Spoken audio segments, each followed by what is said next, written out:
ஆசிரியர் பெருமக்கள் அனைவருக்கும் இனிய காலை வணக்கம் நண்பர்களே. இந்த வீடியோ தொகுப்பில் நம்ம எதை பற்றி பார்க்க போகிறோன்னு பார்த்தீங்கன்னா, வலுக்கும் டெட் ஆசிரியர்கள் போராட்டம். ஸோ தற்சமயம் பார்த்தீங்கன்னா டிஆர்பியிலேருந்து ரிசல்ட் வெளியிடுறதில் தாமதம் ஏற்படுகிறதா? அடுத்த அறிவிப்பு டிஆர்பியில் என்னவா இருக்கும்? இதை பற்றி நாம் முழுமையாக பார்க்கலாம்.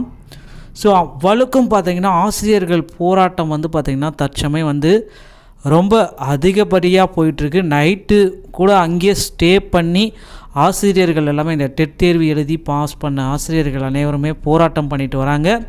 பள்ளி கல்வித்துறை டிபிஐ வளாகத்தில் இந்த போராட்டம் எல்லாமே நடைபெற்று வருகிறது. அங்கேயே ஸ்டே பண்ணுறாங்க, அங்கேயே தொடர் உண்ணாவிரதத்தில் இப்போ இருக்காங்க.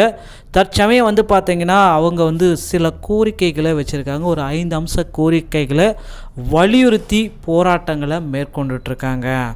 ஸோ அதில் சில தகவல்கள் என்னென்னு பார்த்தீங்கன்னா, 2019ஆம் ஆண்டு ஆசிரியர் தேர்வில் தேர்ச்சி பெற்றேன்னு ஒரு சிலர் சொல்கிறாங்க.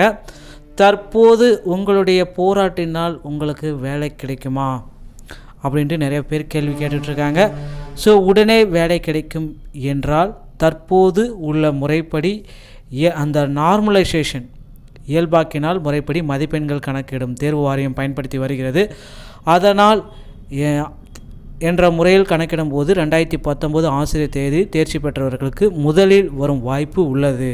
ஸோ அந்த மாதிரி அந்த இயல்பாக்கல் நார்மலைசேஷன் பண்ணிகிட்டு இருக்கிறதுனால ஸோ அதனால் அவங்களுக்கு வாய்ப்புகள் அதிகமாக இருக்குது. ஸோ அடுத்தது பார்த்திங்கன்னா மதிப்பெண்ணை கொண்டு கணக்கிடும் முறை வராதா? ஸோ மதிப்பெண்ணை போட்டு கணக்கிடுவாங்களா அப்படின்னு பார்த்தா, ஏற்கனவே 2 தேர்வுகள் வெவ்வேறு காலகட்டத்தில் வெவ்வேறு நேரத்தில் எழுதினாலும் நார்மலைசேஷன் முறையை கடைபிடிக்க வேண்டும் என்று அரசாணை உள்ளதால் மதிப்பெண் முறை வெவ்வேறு காலகட்டத்தில் எழுதியலாலும் வர வாய்ப்பே இல்லை. ஸோ அதை நார்மலைசேஷன் பண்ணிட்டு தான் அதில் ப்ராசஸ் பண்ணுவேன் அப்படின்னு சொல்லியிருக்காங்க.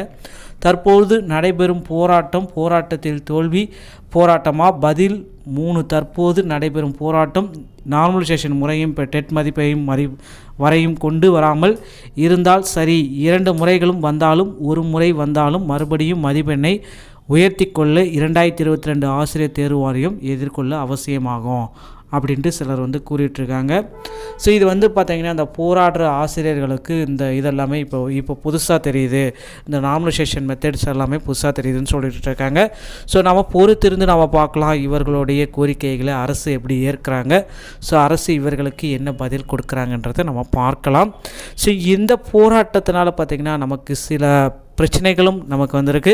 ஸோ பிஜிடிஆர்பி தேர்வர்கள் ஆஸ்பிரன்ஸ் எல்லாமே ரெடியாக வெயிட் பண்ணுறதுக்கு என்ன காரணம்னு பார்த்தீங்கன்னா, இவர்களுடைய தேர்வு முடிந்து இவ்வளோ நாள் ஆகி கிட்டத்தட்ட பார்த்திங்கன்னா ஒரு 9-10 நாட்களை தாண்டி கொண்டிருக்கும் போதுல இவங்க இன்னும் அந்த தேர்வுக்குண்டான ரெஸ்பான்ஸ் ஷீட்டை வெளியிடவே இல்லை. ஸோ எப்பொழுது ரெஸ்பான்ஸ் ஷீட் வெளியிட போகிறாங்க அப்படின்ட்டு நம்ம பார்க்குறப்ப பார்த்திங்கன்னா ஓரிரு தினங்கள் ஆகும். இந்த போராட்டத்திற்கு அரசிடமிருந்து ஒரு முடிவு கிடைத்த பின்னர் ரெஸ்பான்ஸ் ஷீட் வெளியிடுறதுக்கு அதிகபட்ச வாய்ப்புகள் உள்ளதுன்னு சொல்கிறாங்க.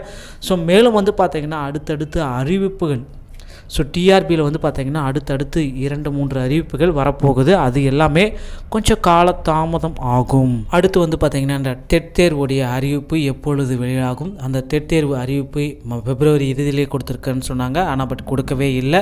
ஸோ அது எப்போ வெளியாகும்? பாலிடெக்னிக் ரிசல்ட்ஸ் எப்போ வெளியாகும்? ஸோ இந்த மாதிரி அடுத்து இருக்கிறதெல்லாம் எப்பொழுது வெளியாகுன்ட்டு நிறைய தேர்வர்கள் குழம்பிக் கொண்டுட்ருக்காங்க. ஸோ நம்ம பொறுத்திருந்து நம்ம பார்க்கலாம். ரெஸ்பான்ஸ் ஷீட் இன்னும் ஓரிரு தினங்களில் உங்கள் கைக்கு கிடைத்துவிடும். ஸோ நண்பர்களே, இந்த மாதிரி தகவல்களை உடனுக்குடன் தர நம்ம சேனலோடு இணைந்திருங்கள். வீடியோ பார்த்தமைக்கு நன்றி. அடுத்த வீடியோவில் சந்திக்கிறேன். நன்றி, தேங்க்யூ.